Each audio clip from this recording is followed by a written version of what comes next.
Chapter 5 of Water Sky is called Nukik. Where Amagak was somewhere in the White Barrens between Wainwright and Barrow, humming as he pulled his graceful basket sled with borrowed snow machine. Okay, and you spell his name W-E-I-R. Okay, so Where Amagak. He was coming along the coast on his way to join the Vincent Oligok crew. He glanced back to check on his 13-year-old granddaughter, Ukpik. She, excuse me, she was tucked in the furs on the old-style sled Ware had made of bent willow limbs from the foot of the Brooks Range. She sat with her feet straight out like a sitting bear's. Her nose and eyes peeked out of her blowing wolverine ruff. Where Amagak smiled to see his favorite person in all the world riding through the ice-bound wilderness with him. This was the second time he had taken her whaling, and he was glowing with thoughts of whales and this helpful grandchild. Ukpik sat on a box that held Ware's harpoon, whale lance, ice saws, and block and tackle. The harpooner had spent 3 weeks cleaning, sharpening, and oiling the equipment out of respect for the whale. Everything must be perfect for the perfect animal. There's kind of just a little picture. Ware Amagak was the last traditional harpooner. He used a harpoon to which was attached a pre-white man sealskin float. When the harpoon was embedded in the whale, the float brought the animal to the surface and slowed it down so Ware could take it mercifully and honorably with his lance. He did not use the modern harpoon and shoulder gun that are equipped with bombs, for Ware did not use modern equipment. He used his old and primitive tools, his own knowledge of the anatomy of whale, and his strength. He never missed. He was also one of the last Eskimos in the Arctic to own a dog team. He had borrowed a friend's snow machine for this trip, leaving his lively huskies at home out of consideration for his beloved friend Vincent Oligok. Dogs required a lot of food, and Vincent was no longer wealthy. Also on the sled were survival supplies. The harpooner traveled his Arctic homeland with stove, pots, foods, gun, ammunition, and skins. He carried these in the summer and winter on 500-mile trips as well as on 2-mile excursions. Quiet! Stop! Stop! He was alive because he took the same precautions his ancestors had taken when they traveled. He carried a home with him. No modern technology, which had changed so much of the North Slope and Eskimo life, could change the weather at the top of the world. As far as Ware was concerned, it was as dangerous and unpredictable as it had been when the Eskimos had migrated to the Arctic 20,000 years ago. Ware drove at a steady pace on the smooth ice along the beach. He noted the caribou on the land, the eider ducks out over the ice, and here and there the graceful little Arctic foxes.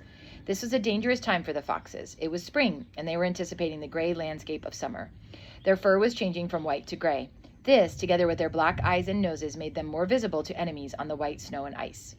Ware checked on Ukpik again, and this time she pointed to her mouth to say she was hungry. Gladly, he slowed down and stopped. He had been driving for many hours and was ready for a rest. He reached into a skin bag, brought out the panaktok, dried fish and seal meat, and carried it to her. How much longer? She asked. Less than a half a sleep to go. She slid off the sled, stretched her arms, and hopped up and down to exercise her legs and toes. Ukpik was a petite young lady whose small nose and large black eyes gave her the wondrous look of a Nachiagruk, the baby seal. Her skin was like golden silk, and her red cheeks nodded into little apples when she smiled. Ukpik was very beautiful. Ukpik means snowy owl in Inupiat. I don't know how to pronounce Inupiat. That's how they pronounce their language. Inupiat? I'm going to say Inupiat. I don't know if that's right. Although her English name was Patsy, she preferred to be called Little Owl, an affectionate name that Annie had given her. Little Owl was studying her native tongue in school, unlike her mother, who had been forbidden to speak Inupiat by her teachers. It was Annie who had changed this demeaning state of affairs. Almost single-handedly, she had fought the whole U.S. Bureau of Indian Affairs school bureaucracy to have Inupiat and Eskimo history taught in the North Slope villages. Her battle was won when Little Owl was born. As a consequence, Little Owl was not ashamed, but fiercely proud of her heritage. She also studied English, mathematics, and American and English history, and took a course in corporate law. This was in preparation for her dual way of life as an American citizen and an Eskimo. The native villages of Alaska are incorporated. They invest their percentage of the oil taken on their land and spend the profits on the people. School children are given $100 apiece by the North Slope School District to invest in their own school corporations. The children make and sell Eskimo donuts, charge for dances, and invest the money they raise. Some graduate and manage the village corporations. Little Al enjoyed her complicated education and was an excellent student. She sat down on the snow machine beside Ware to finish her seal meat. "What is Vincent Olagok's new apprentice like, Atata?" she asked her grandfather. "The what?" "The new Boyer, Vincent Olagok's relative from the outside. I heard you talking to Bertha about him." "The new Boyer. Yes, that would interest you. I'm getting old. Let me see. Bertha says he has not so much Eskimo in him and that he is very strong." "Oh, Atata, that's not what I'm asking. Did she say he was handsome? How old is he?" "He is young. He is a Piayak Agvikyu, a whale who has just left his mother." "I mean, how many years, silly Atata?"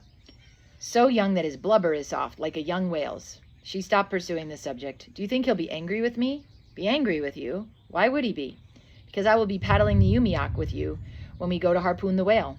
"Yes, I want you. You are a strong paddler. But why should the Boyer care?"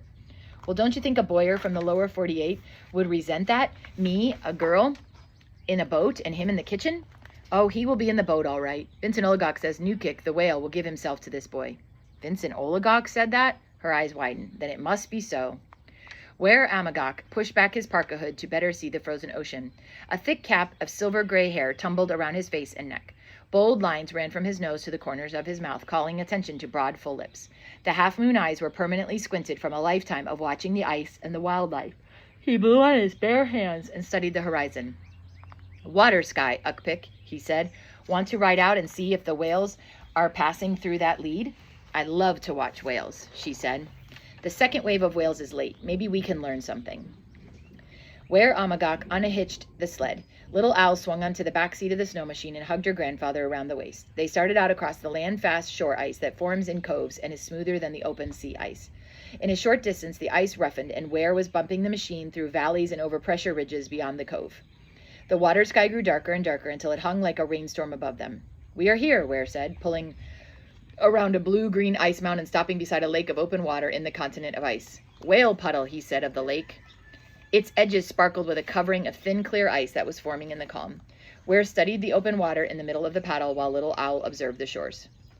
"IVQ," she said, pointing to a monstrous brown walrus sitting like a pompous king on the edge of the whale puddle. His ivory tusks, which came down to the middle of his chest, were blunted by years of fighting bulls for his harem. The light gleamed on the wire-thick whiskers that jutted out of his puffy lips. He stared stone-faced at Little Owl. "Is he giving himself to us?" Ukpik asked. "He sits so still." Ware did not answer. He was concentrating on the new ice near the east end of the whale puddle. Ukpik turned back to the walrus. "Go home, IVQ," she called. "We do not need you." "Whale," whispered Ware, pointing to a black slick at the far end of the lake. "IVQ, see him?" And that's the words are so different. Go home, IVQ is AIVIQ, and then this whale is AGVIQ. So it's very close how they're saying these words. The slick moved and the black blowhole of an enormous whale lifted into the air. Whoosh! The giant shot a geyser into the sun. Although Ware and Ukpik had seen hundreds and hundreds of whale, they watched as if this were their very first, in awed silence. The whale went under, came up, breathed out and in, went under again. He did this 7 times. Then he sounded, dived deep, and stayed down for 13 minutes. And there's kind of a picture of him. The thin ice that had formed in front of Ware and Little Owl buckled up into a huge air-filled dome. A whale could be seen inside it, taking a breath. Ware dropped onto his stomach. Little Owl lay down beside him, and they waited. The whale vanished. Presently, it blew in the open water, then lifted itself up until its 20-foot head was in view.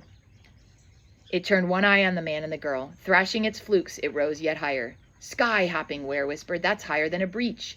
"The whale is excited." Little Owl held her breath. The giant was no more than 30 feet away and as big as the Wainwright Church. The profile of its mouth curved up, then down, and ended just below its thoughtful eye. Water poured out between the rows of baleen in the great smile. It stood on end for a long moment, then threw itself onto the new ice and shattered it. Pieces shot out in all directions like glass spears. They tinkled as they fell back. Green and purple waves rolled up from the fall, breaking more ice. The whale spiraled onto its belly with a graceful twist, put its head in the water. Its back came into view. A flipper whirled, and the tailstock, which seems too narrow for the bowhead bulk, curved above the water. Slowly, the huge flukes lifted. They were white. "Nukik," Ware said softly. A chill ran down Little Owl's spine. The Leviathan was, indeed, looking for someone. She had seen his human-like eyes scanning Ware, then herself. The intelligence behind it had been dissatisfied or perhaps not interested. Nukik, she knew in her heart, was searching for Vincent Oligok's camp and the Boyer. The white teachers at school did not believe whales gave themselves to people. Another whale surfaced and blew far out in the whale puddle, and close at hand, a female with a baby at her side came up to breathe. The mother lifted her youngster to the surface with a flipper. He took a breath, peered around, and saw Little Owl. He lifted his head higher and wiggled his long gray-blue body as if he knew another youngster when he saw one. Little Owl clapped her mittens over her mouth to keep from crying out in glee. The baby splashed and waved its flippers. Then the mother scooped him up and dove with him. They left whale tracks, great swaths of smooth water on the surface outlined with turbulent bubbles. "Oh, Atata," Little Owl whispered, "I wish I could swim under the water with them. We land creatures can never really know the whales, only their blowholes and tails. "Perhaps I can help you, Little Owl," Ware said, getting to his feet. "I sometimes feel that I am part whale, as Annie thinks she is part wolf. Sit down, little granddaughter. I will tell you what Nukik is doing." And he went on. "The water where he swims is green. Spears of gold light come down from the top of the water. They are the glowing lamps that lead Nukik to air. He looks for these bright guides that tell him where the leads are when he travels under the ice. It is pretty in Nukik's world. Fish flash around him. The ice shines. The kelp on the bottom of the sea dances and reaches up to him. The mother and the baby have followed Nukik to the east end of the puddle. They are resting now." Ware sat very still, waiting for Nukik to do something else. Nukik is leading them under the ice. 7 minutes pass without Ware speaking. Nukik has found a crack in the ice beyond the puddle, and the mother and baby are breathing there. They hang at the surface. They are comfortable and safe. Nukik is listening to the ice and current. He learns from the screeching of ice against ice that the leads are closed for miles and miles ahead. He and his pod of friends and relatives cannot travel their ancestral route along the shore. Ware suddenly smiled. "Close your eyes, Little Owl. Can you see Nukik? He is very big and very fat. His head is slightly pointed. White scars mark his black skin. He is pocked with many holes and bumps. He is an old whale." "He must be my age, Little Owl. Whales are like people. They have a long childhood, and like people, they don't have babies until they are in their teens. They grow wise and old like us, and some, like people, become good leaders. Nukik is one of those. And like us, whales grow old and die. Nukik's life is run. He is ready to complete the cycle and live again in our spirits and our bodies." Ware's voice was reverent and low. "Much of this knowledge I know from my father and grandfather, who learned it from their fathers and grandfathers as far back as there have been Eskimo whalers, and I have added some new knowledge of my own." "The whales must know about the Eskimos," Little Owl said. "Do you think, Atata?" "They probably know a lot about us," answered Ware, "and they probably know individual Eskimos as we know individual whales. I've seen Nukik of the White Fluke many times. I am sure he knows me. One spring, I saw him off Point Hope, where I harpooned for Ernie Fellow. Nukik waved a flipper. Last spring, I saw him when I was with Vincent Oligok. He sky-hopped for us, but he would not give himself to us. We were not the person he was looking for." Ware stopped talking and read the sun as if it were a clock in the sky. He started the snow machine and drove back to the sled. Little Owl did not get on it. "Don't go yet, Atata," she said. "Nukik and his friends are in trouble. Please tell me what he is doing now." Life in the Arctic cannot be rushed, as every Eskimo knows, so Ware sat down. Passing on knowledge to the young is the most important thing an elder can do, and Ware took his responsibilities seriously. He closed his eyes. Nukik has left the mother and baby resting in the crack. He pumps his whole body up and down and swims under the pack ice. He is watching for the lamps in the gloom. He sees only purple darkness, and far beyond, the glow of the whale puddle like a moonrise under the sea. Little Owl felt as if she were under the water at last. She closed her eyes. Now Nukik uses his senses. He hears the cracks and tastes the air pockets. They taste of sun. He finds an area where there are many cracks. Ahead is a mountain range of pack ice that reaches almost down to the ocean floor. It is jagged in some places, smooth in others. It is yellow and blue and green. The water pressure tells Nukik that the barrier goes on and on. The baby cannot dive deep enough to get under it or hold its breath long enough to find the air pockets. Nukik takes his kind of compass reading on his location. He photographs the shapes on his brain and notes the taste of the water. He returns to his pod and leads them to the breathing cracks under the pack ice. Now he returns to the mother and baby. Apparently there was a lull in the events in the ocean, for Ware was silent. Little Owl thought of a question while they waited. "Where did Nukik come from?" she asked. In the winter, Nukik and his pod lived with the sun in a secret place in the Bering Sea. Almost 2 weeks ago, the lengthening day and the warming waters told them it was time to migrate to their summer home. They swam east with the second wave of 1,000 or more whales. The first wave is made up of adolescents and young adults. They left the Bering Sea in early April and are now in their summering grounds. The third wave, of assorted sizes and ages, will pass Barrow in late May and early June. Nukik's wave is made up of mothers, their babies, and youngsters, pregnant females, and old whales like himself. Why the whales break up into these waves is known only to the whales. Nukik's wave swam until they came to the Bering Straits. There they were stopped by an ice jam that blocked the narrow pass. They were delayed many days. Finally, the sun warmed the water, the ice jam melted and floated away, and Nukik and his pod continued. They swam past the Point Hope whalers without giving themselves. They swam past the Wainwright whalers without giving themselves, and were stopped today by the wall of pack ice. So happily we came upon them. Ware's eyes open and close again. Nukik is active. What is he doing now, Atata? He is circling the mother and baby. He slows down, for he hears something. He listens. A walrus is calling. His voice sounds like a church bell ringing underwater. The walrus is on his way to the bottom to dig in the mud for clams. Seals are whistling like chirruping birds. One shoots up from the depth, passes Nukik, and pops up into her blue igloo. But now he is listening for walruses and seals. Nukik usually pays attention to the seals. They feed on the fish that feed on the plankton. By joining the seals, he finds the plankton. He also listens for the chirps of the beluga whales. They too eat the fish that feed on the plankton, but these voices do not interest him now. Ware cocked his head to one side, and the creases in his dark face smoothed as he concentrated. Nukik,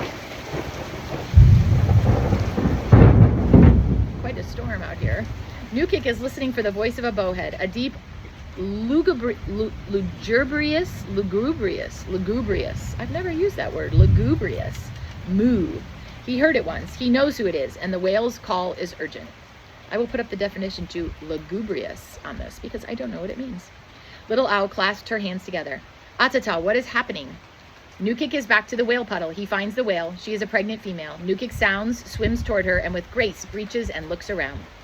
There is no midwife or attendant with the female. Whales need help with their newborns. A friend usually lifts the baby to the air as soon as it is born and while the mother recovers.